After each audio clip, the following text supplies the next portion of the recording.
வாங்க ஃப்ரெண்ட்ஸ், இன்றைக்கி நம்ம சாம்பார் எப்படி வைக்கிறதுன்னு பார்க்கலாம் வாங்க. அதுக்கு தேவையான பொருளை எடுத்து வச்சுக்கலாம். பருப்பு ஒரு பக்கம் வேகட்டும் வேக வச்சுக்கலாம். ஆயில் ஒரு லிட்டர் ஊற்றி கடுகு, சீரகம், வெந்தயம் போட்டு தாளிச்சிருவோம். வரமிளகாய், கருவேப்பிள்ளை போட்டு நல்லா வதக்கிடலாம். வரமிளகாய் நல்லா செவக்கணும், அப்போத்தே நல்லா இருக்கும்.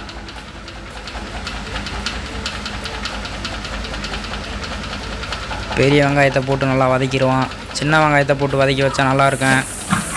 நம்மக்கிட்ட இல்லாத காரணத்தினால் பெரிய வெங்காயத்தை போட்டுருவோம். இன்றைக்கி நாங்கள் முருங்கைக்காய் சாம்பார் வைக்க போகிறோம். வெட்டி வச்ச முருங்கைக்காயை போட்டுக்கலாம்.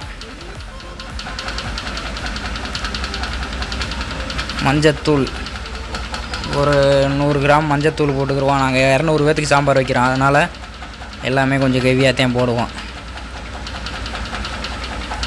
சாம்பார் தூள், வீட்டு சாம்பார் தூள் ஒரு 1/4 கிலோ.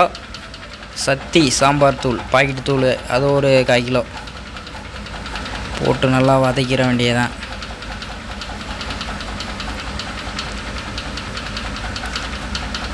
வெட்டி வச்ச தக்காளி ஒரு 3 கிலோ, வெங்காயம் ஒரு 3 கிலோ போட்டுக்கிறோம். போட்டு நல்லா வதக்கிற வேண்டியதான்.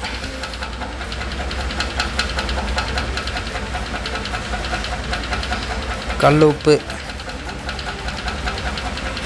காயிலே போட்டோம்னா கல் உப்பு அப்போ தான் உப்பு பிடிக்கும் காய், அதனால் கல் உப்பு போட்டுக்கிறோம். தண்ணியை ஊற்றி கொதிக்க விட்டுக்கிறோம். அங்கே பருப்பு தண்ணி அதிகமாக இருக்கனால அதை இருத்து அந்த தண்ணி எடுத்து காய் வேகிறதுக்காண்டி அந்த தண்ணி எடுத்து ஊற்றிக்கிறோம். பருப்பில் கம்மியாக இருந்துச்சுன்னா தண்ணி தனியாக வச்சு ஊற்றிக்கிற வேண்டியதான்.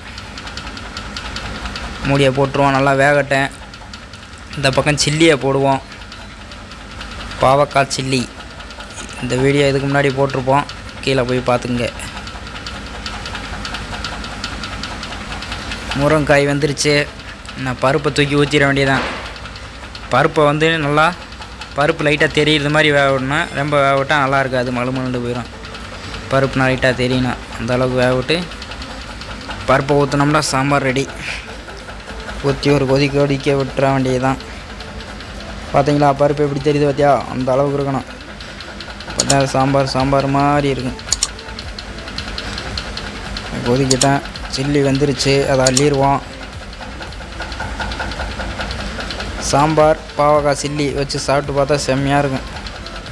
அதைத்தான் நாங்கள் இன்றைக்கி பண்ணிகிட்ருக்கோம்.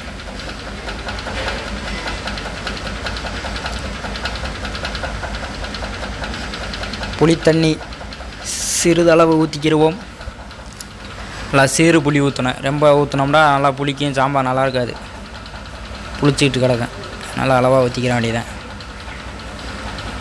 இப்போ பார்த்து கல் உப்பு போட்டுக்கலாம். மொத்த குழம்புக்கு எவ்வளோ தேவையோ பார்த்து போட்டுக்கிற வேண்டியதான்.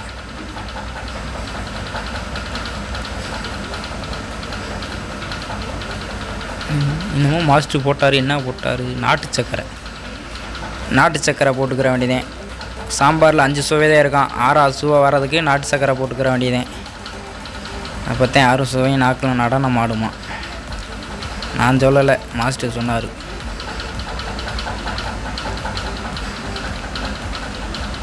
சரி, சாம்பார் ரெடி. ஆஃப் பண்ணிட வேண்டியதான். ஆஃப் பண்ணிட்டு மல்லித்தலையை தூவி விட்டு மூடி வச்சுட்டா சாம்பார் ரெடி.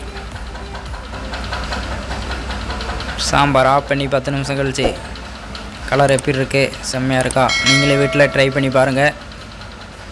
நன்றி, வணக்கம்.